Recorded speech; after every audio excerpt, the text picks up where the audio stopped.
예, 반갑습니다. 8월 20일 금요일 아침 요약 묵상 시작하겠습니다.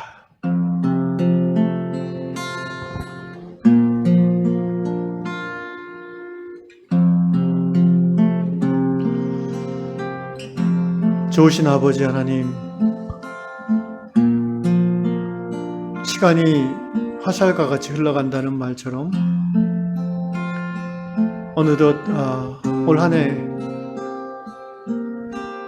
작년에 이어서 코로나로 정신없이 쫓기듯 살았는데 이제 8월도 다 지나갑니다.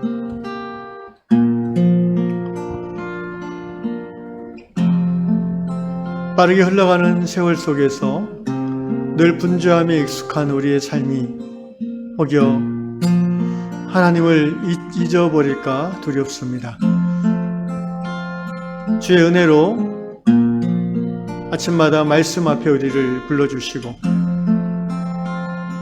세상의 한복판을 살아가면서도 하나님을 바라보게 해주시니 감사합니다. 하나님의 말씀이 우리에게 힘이 되게 해주시니 감사합니다. 오늘도 주의 말씀을 통하여 우리를 사랑하신 하나님을 다시 한번 깨닫게 해주시고 그 하나님을 향한 우리의 사랑이 크게 일어나는 신앙의 시간 되도록 인도하여 주시옵소서.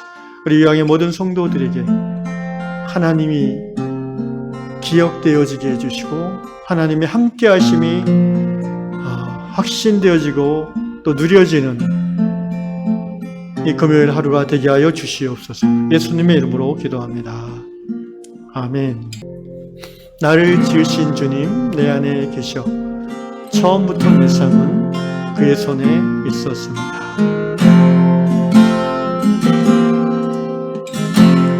나를 지으신 주님 내 안에 계셔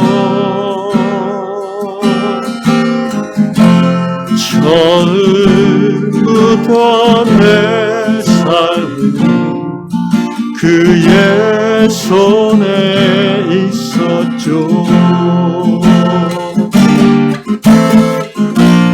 내 이름 아시죠. 내 모든 생각도 내 흐르는 눈물 그가 닦아주셨죠. 그는 내 아버지, 그는 내 아버지, 난 그의 소유. 내가 어디 가든지 날 떠나지 않죠.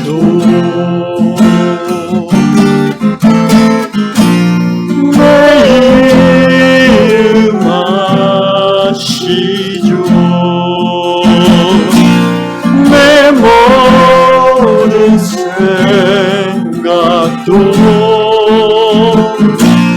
아바라 부를 때 그가 들으시죠.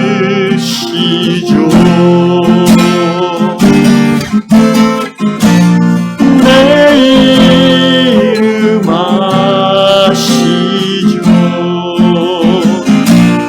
내 모든 생각도 내 흐르는 눈물 그가 닦아주셨죠. 그는 내 아버지, 그는 내 아버지, 난 그의 소유. 내가 어디 가든지 난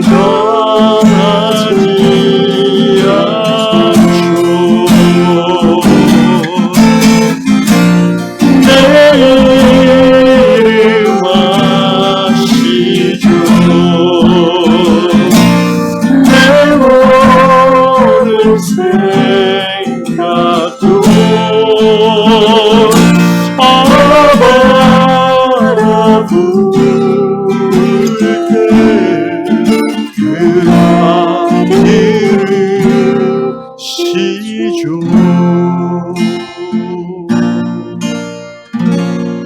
아버지, 이 시간 우리의 기도와 찬양을 들으시는 줄로 압니다. 아버지, 영광 거두어 주시옵소서. 그리고 우리에게 아버지의 말씀을, 진리의 말씀을 깨닫게 주옵소서. 예수 그리스도 이름으로 기도합니다. 아멘. 네, 주님께서 이 아침에 주시는 말씀, 시편 139편 14절 한 절 읽겠습니다. 시편 139편 14절 오늘 다락방 말씀입니다. 내가 주께 감사하오면 나를 지으심이 심히 기묘하심이라. 주께서 하시는 일이 기이함을 내 영혼이 잘 아나이다. 아멘. 신약의 말씀 한 군데 더 보겠습니다. 에베소서 2장 10절 말씀입니다. 에베소서 2장 10절. 신약 311쪽. 우리는 그가 만드신 바라 그리스도 예수 안에서 선한 일을 위하여 지으심을 받은 자니 이 일은 하나님이 전에 예비하사 우리로 그 가운데서 행하게 하려 하심이니라. 아멘. 시편 139편 14절 NIV 영어 성경에 보면 I praise you because I am fearfully and wonderfully made.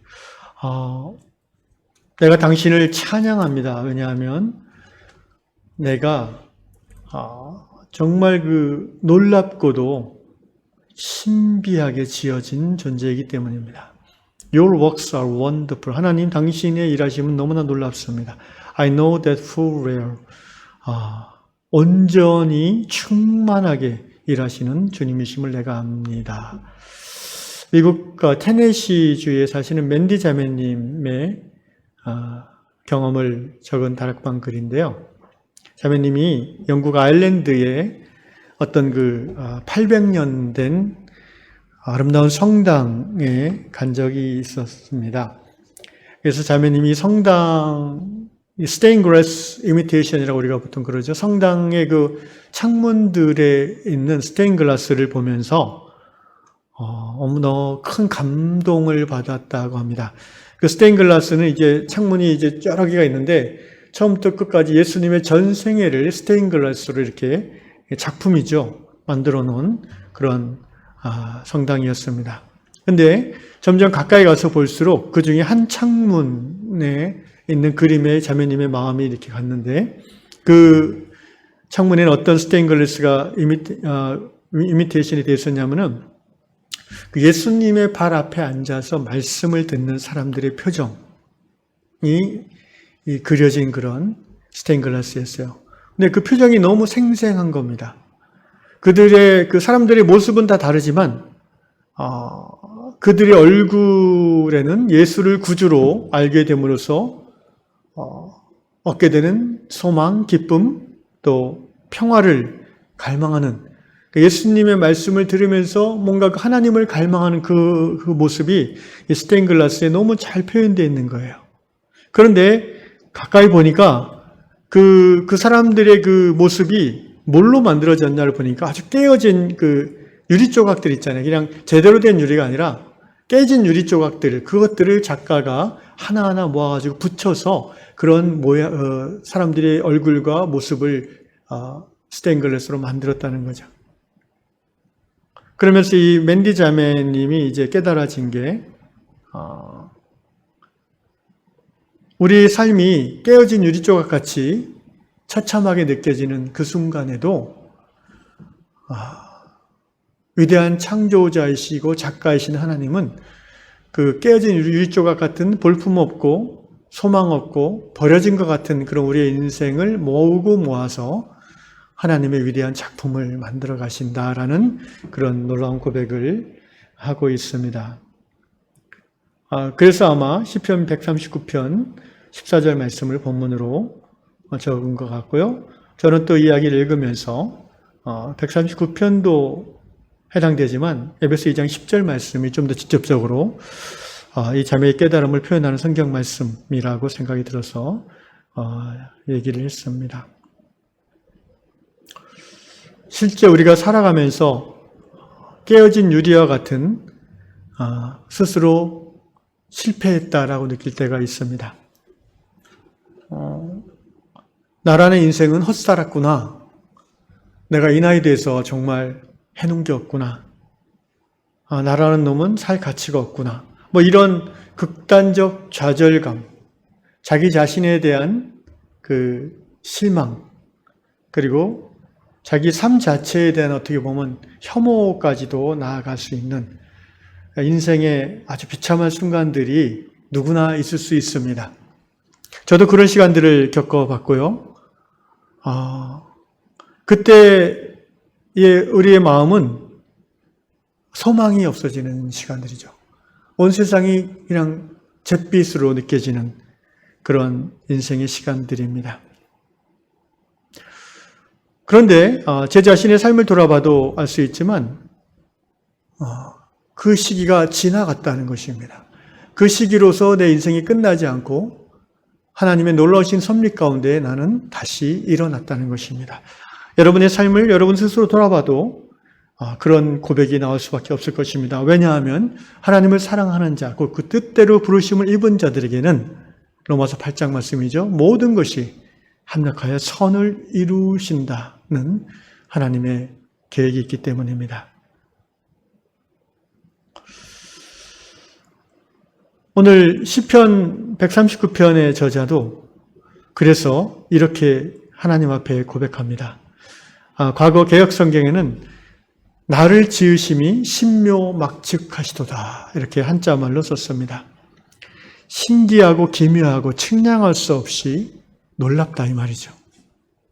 또 오늘 에베소 2장 10절에서는 나는 하나님의 선한 일을 위하여 지음받은 작품이다. 이렇게 자기 정체성을 신앙 안에서 선포하고 있습니다. 세상 사람들이 지금 나의 모습을 볼 때 초라하게 볼 수도 있고 세상 사람들이 나를 볼 때 실패자라고 볼 수도 있지만 정말 신앙 안에서 서 있는 사람들은 그 세상 사람들의 판단과 그 시선에 주눅들거나 무기력해지지 않는다는 것입니다. 왜냐하면 세상 사람이 보는 나가 나의 정체성이 아니라 진리 안에서 하나님이 보시는 나가 나의 정체성이 되기 때문입니다. 신앙의 인생을 살아가면서 우리는 실패할 수도 있습니다. 그러나 정말 믿음이 있는 성도라면 가장 처참한 실패의 그 순간에도 하나님이 자신을 붙잡고 있음을 머지않아 깨닫게 되는 것입니다. 그래서 세상 사람들 볼 때에는 깨어져 버린 유리조각같이 볼품없어 보이지만 하나님은 그런 나를, 그런 너를, 그런 우리를, 죄인인 우리를 모아서 성령 안에서 빚어가시면서 이 세상 가운데 아름다운 하나님 나라의 작품들을 이루어 가시는 것입니다. 그래서 우리가 인생의 좌절과 절망의 순간에 기억해야 됩니다. 하나님을 기억해야 됩니다. 그리고 하나님은 내가 보는 것과 차원이 다르게 내 삶을 보신다는 것을 또한 기억할 필요가 있습니다. 나는 내 눈앞에 있는 것만 보지만 하나님은 나의 과거와 현재와 미래 그리고 나뿐 아니라 이 지구상의 모든 것 나와 우리와 공동체 전체를 보시면서 만들어가신 하나님이심을 우리는 기억하면서 오늘 우리 좌절의 자리, 낙심의 자리, 절망의 자리에서 이 아침에 우리가 다시 하나님을 바라보는 회복의 시간이 되기를 주 이름으로 축원합니다. 믿음의 주 온전케 하시는 예수를 바라볼 때에 반드시 주님이 우리를 다시 세워주실 것을 믿습니다. 그렇습니다. 하나님은 우리를 신묘막측하게 지었습니다. 우리는 지금의 실패에 머물러서 인생의 끝을 맺는 자가 아니라 세상이 보기에 실패한다 할지라도 하나님 안에서, 하나님의 나라 안에서 영광스럽게 부활하는 자가 될 수 있을 것입니다. 예수님을 보십시다.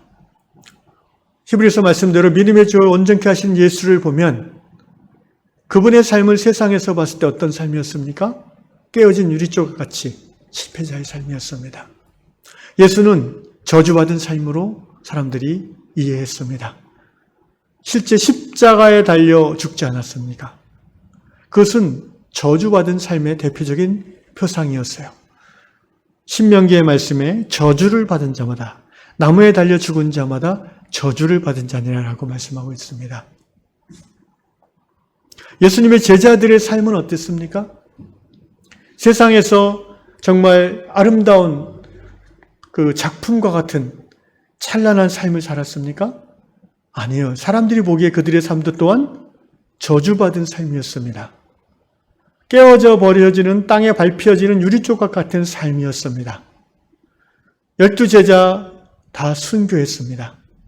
세상적인 명성과 부요함과 복락을 누리지 않았습니다. 그러나 그들은 하나님 나라의 위대한 별이 되었죠.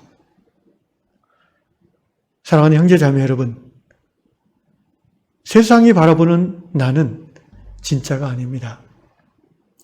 세상이 나를 유능하고 부유하고 멋진 인생으로 바라본다고 해서 착각하시면 안 됩니다. 내 안에 얼마나 더러움과 추악함이 있는지 하나님이 알고 제 자신이 알지 않습니까? 반대로 세상이 나를 실패자로 본다 할지라도 거기에 매몰될 필요가 없습니다. 왜냐하면 나는 하나님이 사랑하시는, 하나님이 신묘막측하게 지으신, 하나님의 선한 일을 위하여 지으신 예비된 작품이기 때문입니다. 그러므로 우리는 세상의 기준으로 우리의 인생을 살아가지 맙시다. 우리는 하나님의 사람들이요 성령의 사람들입니다. 기도하겠습니다. 좋으신 아버지 하나님, 세상을 살지만 세상과 구별되어지는 삶을 사는 자가 성도요, 하나님의 자녀요, 예수의 제자들인 줄로 압니다.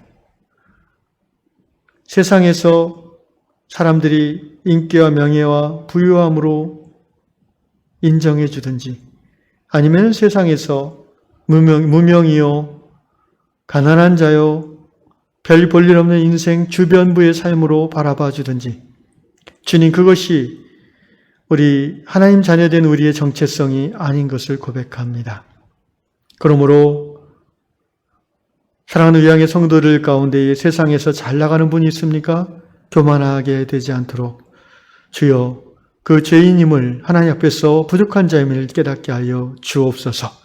또 세상에서 우리 위양 성도들을 볼 때에 별로라고 보는 사람들이 있습니까? 주님, 그것이 자신의 참 모습이 정체성이 아닌 것을 깨닫게 해주시고 하나님의 사랑받는 자녀임을 다시 한번 고백하며 하나님 나라의 찬란한 별과 같은 삶을 살아가게 되는 모든 유양 성도들 다 될 수 있도록 이 아침에 주 예수를 바라보게 하여 주시옵소서. 하나님의 작품임을 고백하게 하여 주시옵소서. 나보다 하나님이 훨씬 더 크고 위대하신 것을 깨닫고 그 하나님이 주시는 사명을 향해서 오늘도 한 걸음 한 걸음 믿음으로 전진하는 승리하는 성도들 다 되게 하여 주시옵소서. 예수님의 이름으로 축복하며 기도합나이다. 아멘.